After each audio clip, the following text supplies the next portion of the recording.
Israel President Netanyahu have set a plan to help the Biafran to achieve their independence. It is a very high jubilation in the East, and I would say it called for a big celebration because the issue of this issue of Nigeria and the Biafran issue, it has lingered so much. It has taken so long. But I would say the cry of the people, the cry of Biafra, the cry of the masses, it has gotten to the ear of God.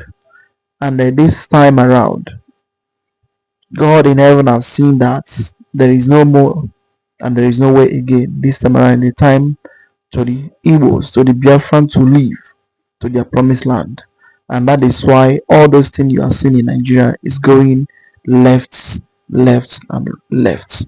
Because no matter how they try to stop the Biafra movement, they will not and they cannot stop it because the level and the height it is for now, it has gotten out of the level of stopping.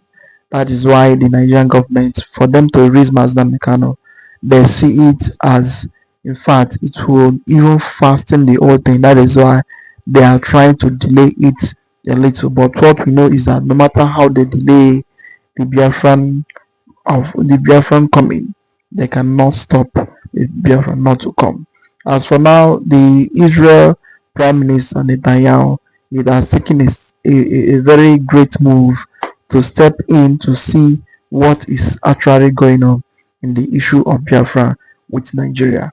Well, I would like you to hear directly from these our Biafran activists who explain everything according to the way everything is being done and being written in the book. So don't go anywhere and don't skip any part. Try to watch the video to the end for you to understand everything happening in this video. Finally, Israeli government Benjamin Netanyahu are finally set to help Nigeria to achieve what the masses are be aiming for, which is division in Nigeria. I've said it time without number that the only solution to Nigeria problem is division. Nowhere about it. See, we are only prolonging the evil day ahead of us. It doesn't matter whichever way we are ready to achieve these divisions. The best, the option, there's no any option available than division. It could be regional government or everybody go on their own separate way.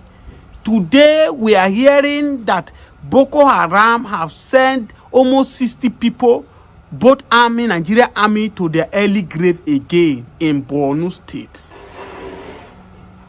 Now, as I speak to you today, Sokoto, Sultan of Sokoto now is it's mourning because the people who are just by in Sokoto now, my brother, this thing is alarming.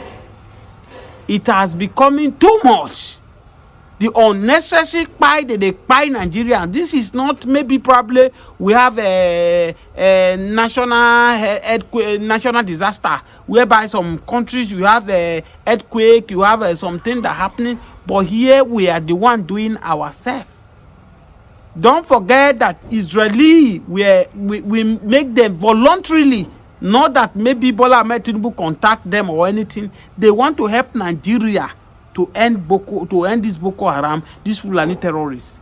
But people from the north, they are kicking against it. Somebody like Shehu Gumi is saying that they did not need Israel in their soil to come and help them to finish Boko Haram. And that's why I felt that the division is the only solution, because it looks as if that these people are enjoying what Boko Haram is doing in the north. But the most painful part of it that innocent Nigerians that are joining Nigerian army, that they are using their life in the north to pray kabu, use them as a sacrificial lamb, is what is paining us in Nigeria here. And this is the reason you have seen so far now many Nigerians are not having interest to join Nigerian army. You don't expect me to go and join army now at the end of it, so they use somebody that they just use you as a sacrificial lamb like that. You leave your family into mourning. Is it not better you be doing mere jobs to survive than to go and join this place whereby you know that once you join, and most of you are from the south here, they move you to the north to go and face the battleground. At the end of it all, they will just waste the person's life. No compensation. You don't remember the family and all that. And the worst part of it, if we are fighting another country entirely, and people will be ready to sacrifice for their country, this is within fact that people are the ones sponsoring these people to keep committing this havoc. If not that, that's why you can see RFI now have triggered it that government are paying this bandit, paying them.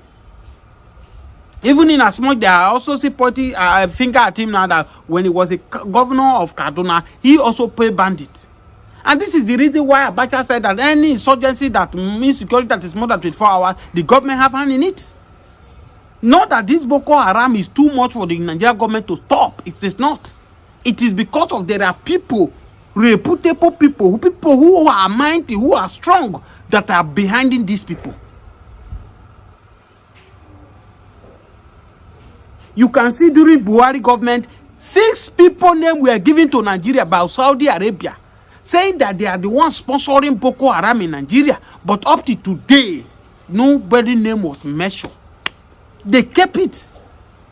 It is only how to proscribe IPOP as a terrorist organization, run to the court, and all that, do mago, go and kidnap Mazinam the Kano from Kenya, pursue Samuel Ekpa case from Finland, shouting, jubilating that those Samuel Ekpa have been sent to prison, that we know how to do. But here, the major people who are financing terrorism in Nigeria, the Nigerian government knows them, but they are not going after them. Now, Nigeria police cannot fire terrorism. Oh, so what is sponsoring for terrorism? Whereas the people who are doing this harm, they know them, but nobody is going because they are untouchable. And here you are, if somebody talk about one Nigeria cannot work, one Nigeria cannot see the light of the day, you come on comment section, people, you'll be insulting people. Do you know how many numbers of people that have gone down? All in the name of one Nigeria.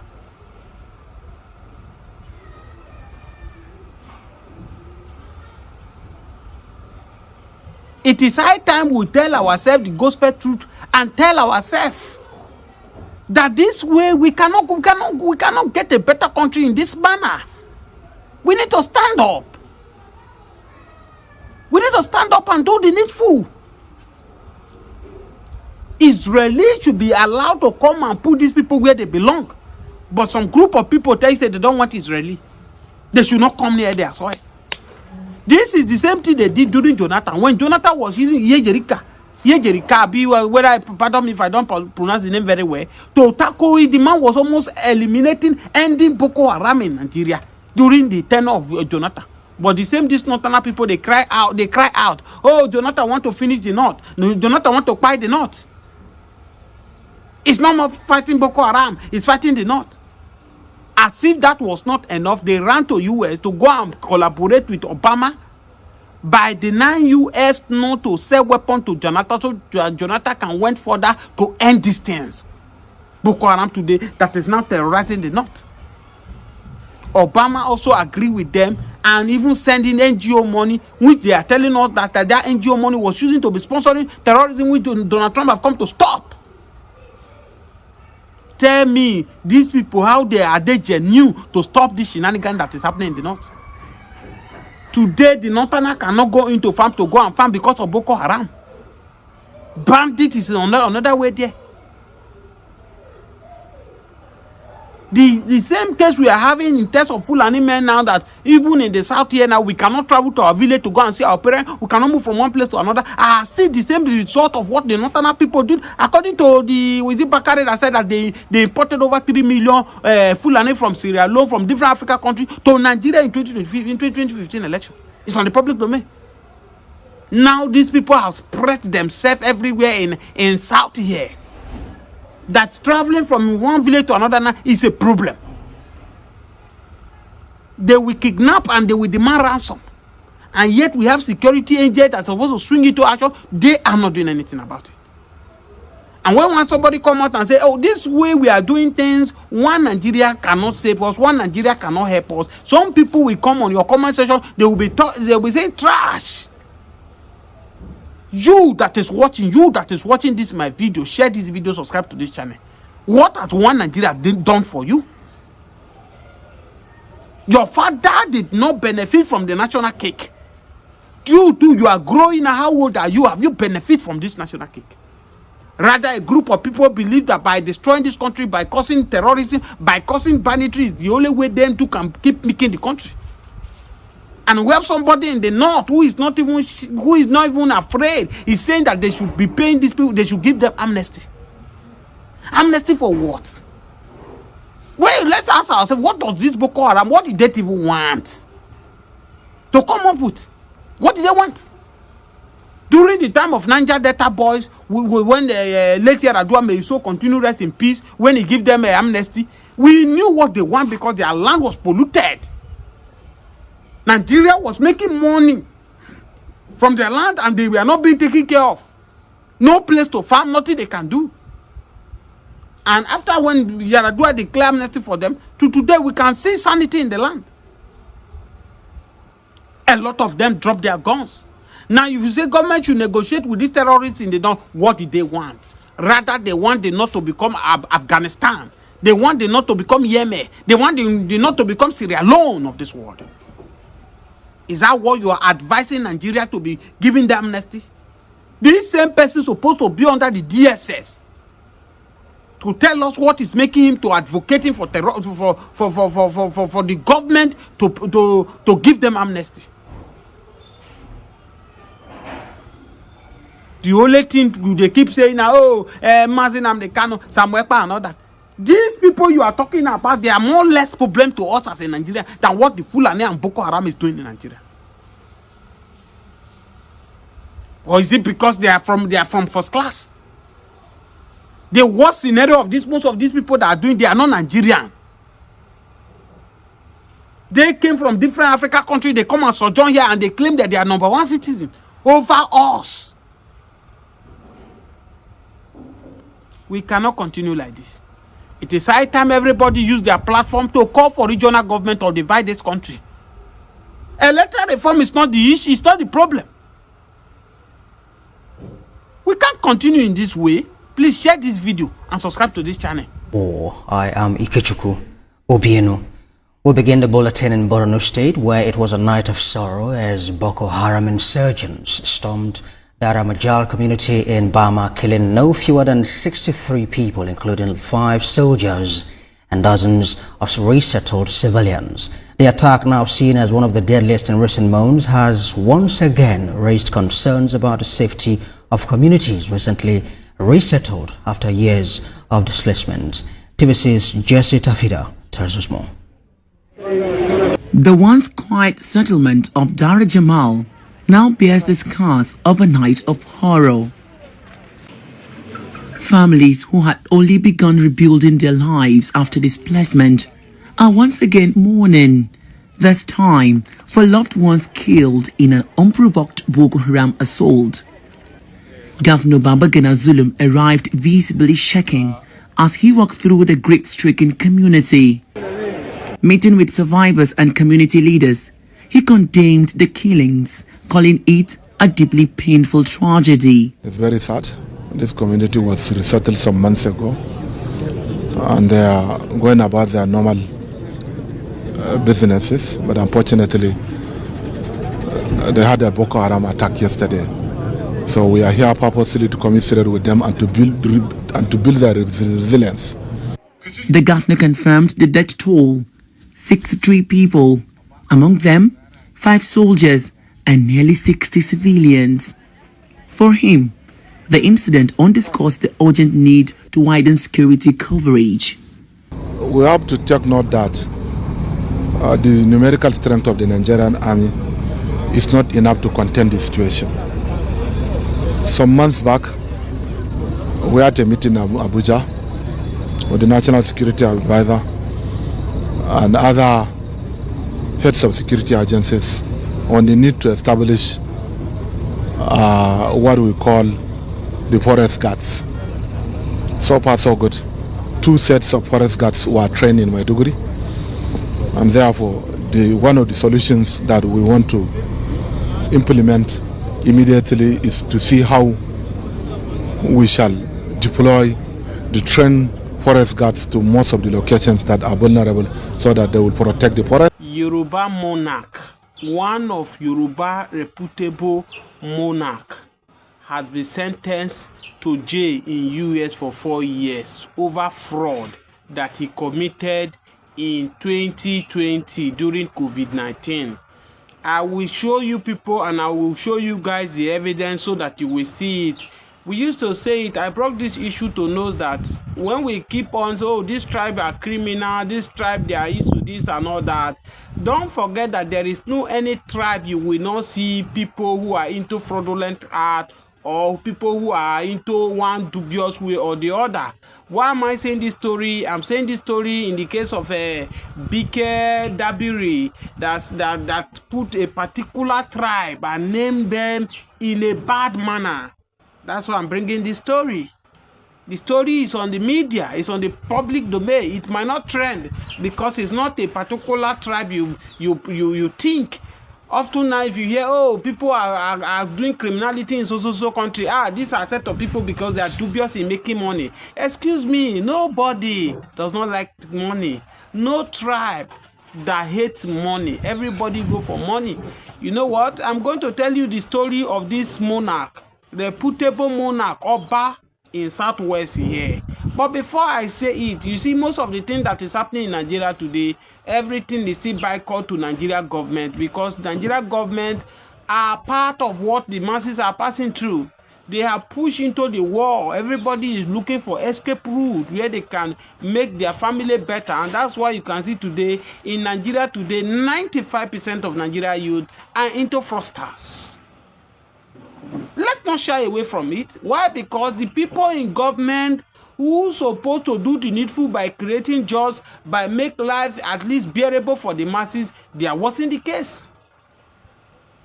We are now getting into a situation in Nigeria. People now resign from their collar job and go and join their friends who are into fraudsters. Because collar job now, people are now saying collar job cannot pay your bill.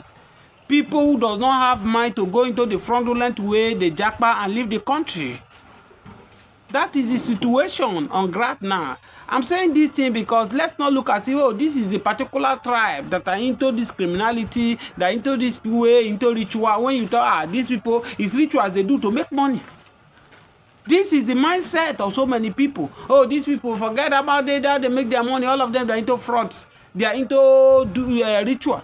Tell me which tribe in Nigeria that are not in that you cannot see somebody who is into evil to make money in Nigeria. So no. So we should, this issue of generalizing, putting a tribe before this thing should be put on an end. I will show you guys the evidence. I will name the monarch, the reputable monarch now that US have sent to jail for 4 years. I will let you people know. But before then, Samuel Ekpa issue is the one what is trending in Nigeria. Oh, Samuel Ekpa is this, Samuel Ekpa that. The good news about this Samuel Ekpa now is that they manipulated the process and evidence is coming out. Yes, of course, evidence is coming. And Samuel Ekpa, with the except I don't know his lawyers, I don't know what they are thinking. By now, they're supposed to go and appeal this judgment.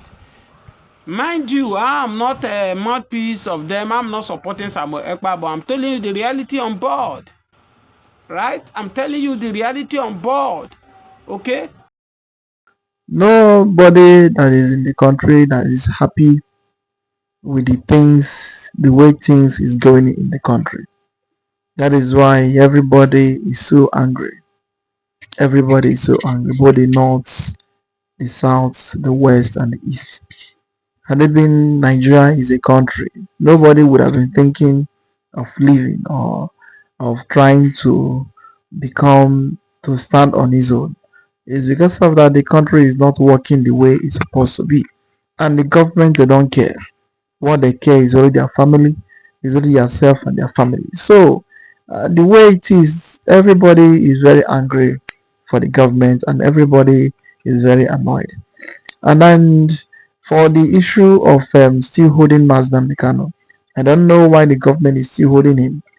I don't know, we don't know, because as it is now, they have seen that he is not the problem of Nigeria, rather is the solution of the country, because he is the one that comes and they tell you the truth and they tell you what that is going on, that is happening, and every of his word have come to pass. So there is no need of still holding him, and there is no need of still saying that he's a terrorist. All those things they are claiming terrorist is just something that they want to use to paint white black in the name of is a miscausing problem. So everybody knows type of person he is, and everybody knows what his aim is. There is nothing like he's a terrorist. So the government should fast and do and to release him and let him go and let him be free. That is what we need. So I would like to hear your comment down below. What do you think about the thing happening in the country? What do you think about the issue of Fulani, the issue of the government, and the issue of Mazdam Mikano? I would like to hear you comment down below.